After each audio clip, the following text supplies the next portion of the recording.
In the depths of the Vatican archives, hidden away for centuries, there exists a diary entry that the Catholic Church would rather not acknowledge. Dated October 30th, 1501, this entry was penned by Johann Burchard, the papal master of ceremonies, who might have preferred to remain an observer rather than a chronicler of scandalous events. In his account, he describes a shocking spectacle that unfolded in the Apostolic Palace: the public stripping of 50 prostitutes. An extraordinary event that saw these women crawling on their hands and knees to collect scattered chestnuts while cardinals looked on. The evening did not end there. It devolved into something far worse, akin to a sexual endurance contest, with the Pope himself serving as the judge and awarding prizes to the men who could engage with the prostitutes the most frequently. This was not an account from the Church's adversaries. It was documented by a cleric whose primary role was to keep official records of Vatican events. What Burchard recorded that night has echoed hauntingly through the Catholic Church's history for over 5 centuries. However, what is even more alarming is that this event was just a glimpse into the morally reprehensible life of Pope Alexander VI. Rodrigo Borgia, as he was known prior to his papacy, was a figure whose atrocities extended far beyond mere orgies and debauchery. This was a man who openly acknowledged 9 illegitimate children while donning the papal tiara, who cohabited with a 20-year-old mistress in the very halls of the Vatican where he conducted Mass, and who even orchestrated the strangling of his own son-in-law. His ascent to the papacy was graced with large sums of silver, transforming the revered office of St. Peter into a throne of corruption. From 1492 to 1503, Rodrigo Borgia remade the most sacred office in Christianity into his personal kingdom of lust and vice. Since then, the Church has consistently sought to erase his name from collective memory. Allow me to guide you through the annals of this infamous papacy, which stands as the most sordid in history. Rodrigo Borgia was not born a monster. He arrived into the world in 1431, near Valencia, Spain. Being groomed for an ecclesiastical career from a young age, the seeds of corruption were planted early, however, when his uncle, Cardinal Alfonso de Borgia, ascended to the papacy as Pope Calixtus III in 1455. One of his first acts was to elevate the 25-year-old Rodrigo to the rank of cardinal, not due to piety or theological insight, but because of their familial ties. By the age of 26, Rodrigo had secured the powerful position of vice-chancellor, serving essentially as the Pope's chief operating officer. Over the next 35 years, as various popes came and went, Rodrigo amassed wealth, influence, and secrets. But he had a persistent problem: his insatiable appetites for women. Contemporary accounts depicted him as stunningly handsome, with a magnetic allure that pulled women to him with irresistible force. Even in his early years as a cardinal, his sexual escapades raised eyebrows. In 1460, Pope Pius II was compelled to admonish him for hosting a raucous party in Siena I, filled with scandalous dance and unchaste behavior. Pius explicitly warned that Rodrigo's actions provided ammunition for those who accused church officials of indulging in excessive lasciviousness. Despite this reprimand, Rodrigo did not cease his revelries. He merely became more discreet. By the 1470s, he had established a long-term liaison with Vanazza dei Catani, an Italian noblewoman who bore him for children, Cesare, Juan Lucretia, and, astonishingly, Rodrigo did not attempt to conceal this familial arrangement. Instead, he publicly embraced his children and secured papal bulls to legitimize their births.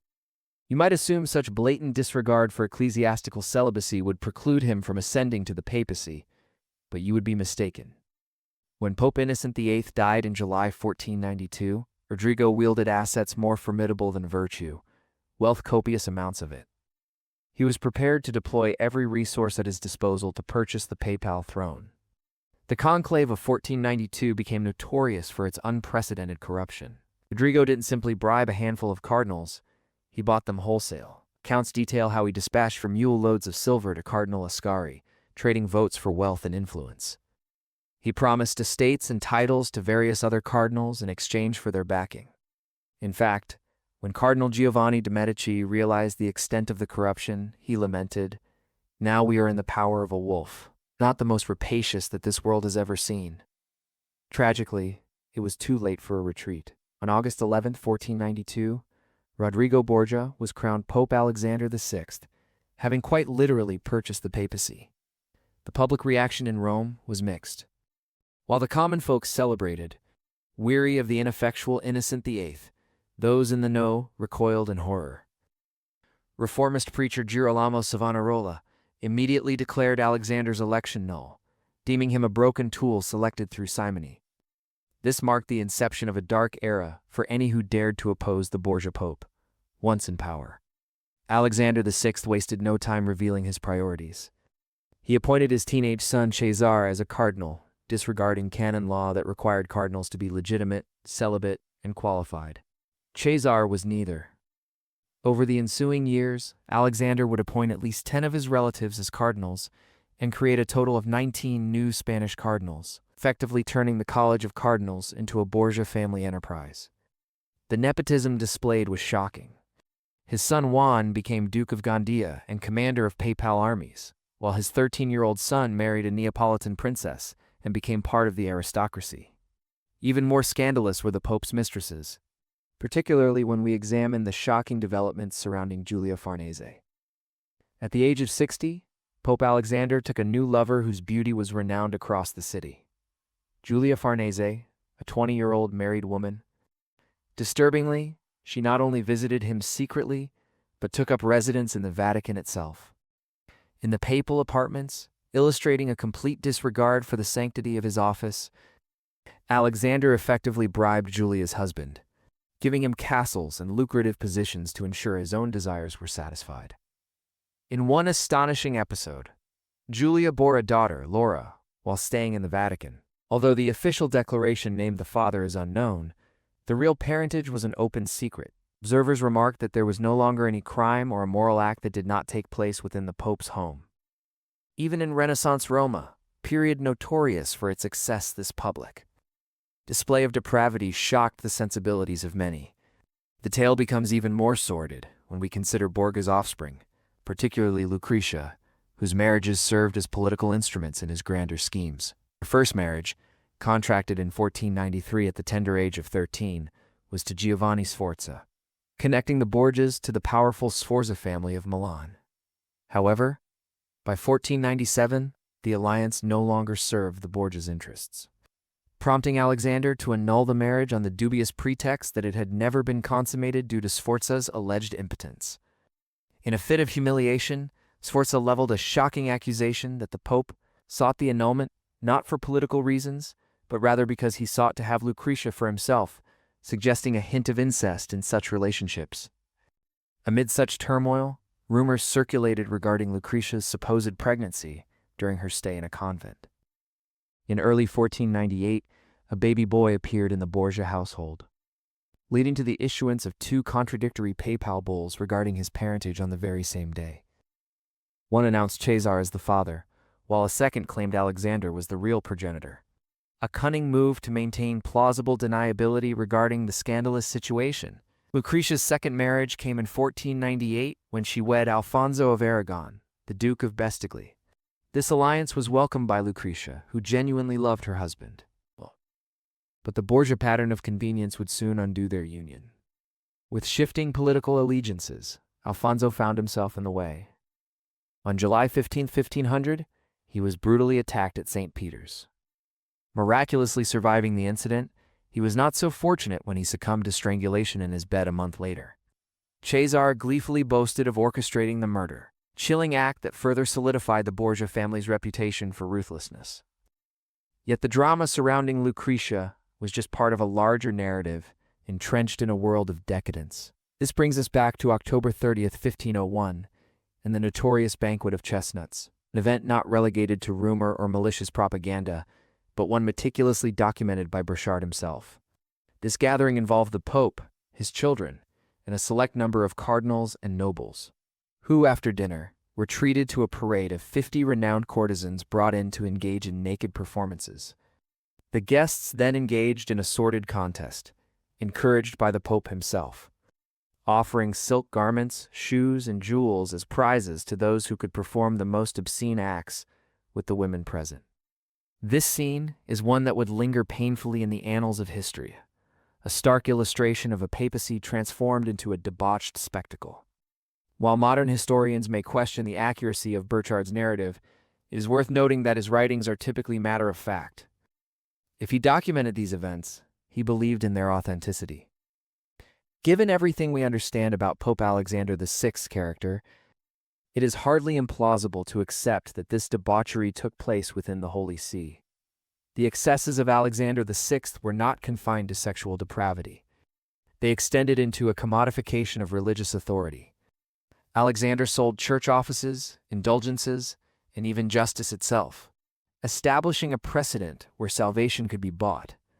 The Venetian ambassador during this time remarked that the Pope was peddling everything for coin, transforming the Vatican into a marketplace. Through his formidable financial endeavors, Alexander funded military campaigns led by Caesar, who sought to carve out a Borgia state across central Italy. These military endeavors were ruthless, exemplified when Caesar's troops slaughtered 6,000 citizens in a single day after the city of Capua resisted his forces. While the Pope celebrated these so-called victories as expansions of papal power, the truth lay bare. He was crafting a kingdom for his family amid bloodshed and ruin. Throughout this chaos of war and sex, the Vatican's court became synonymous with corruption, echoing with tales of scandalous excess. Parties filled with naked women catering to cardinals' whims became commonplace, and foreign ambassadors could hardly believe the depravity that had enveloped the papal household. While previous popes had maintained at least a facade of propriety in their transgressions, Alexander VI boldly flaunted his children, mistresses, and avarice without an iota of remorse. When confronted with criticism, he did not relent. Instead, he silenced dissent through violence, either by exile or, in some cases, death. Cardinal della Rovera fled to France to escape assassination, and the fierce opponent Girolamo Savonarola was ultimately burned at the stake for his unyielding opposition to Borgia's regime. Generational families like the Orsini and Colonna faced systematic extermination, as their lands were expropriated and redistributed to Borgia loyalists. The depth of dysfunction within the Borgia family can be illustrated tragically by the fate of Juan Borgia, Alexander's favorite son and Duke of Gandia. After disappearing under suspicious circumstances, his lifeless body was recovered from the Tiber River, stabbed 9 times. Stricken with grief, Alexander initially contemplated reforming his ways, yet the question remained: who had murdered Juan? Many suspected his brother Cesare, whose ambition and jealousy may have catalyzed this violent act. The tragic saga of the Borgia family reveals not just the depravity of their actions, but showcases the troubling state of the Catholic Church during this infamous papacy. The threads of sexual and political malfeasance intricately wove a tapestry of corruption. The name of Alexander VI remains etched in history as a case study of moral decay within the highest echelons of ecclesiastical power. Subscribe to our channel and press the bell icon to support our work and never miss an upload. Like this video, drop a comment, and share it with others to show your support and help us grow this historical community.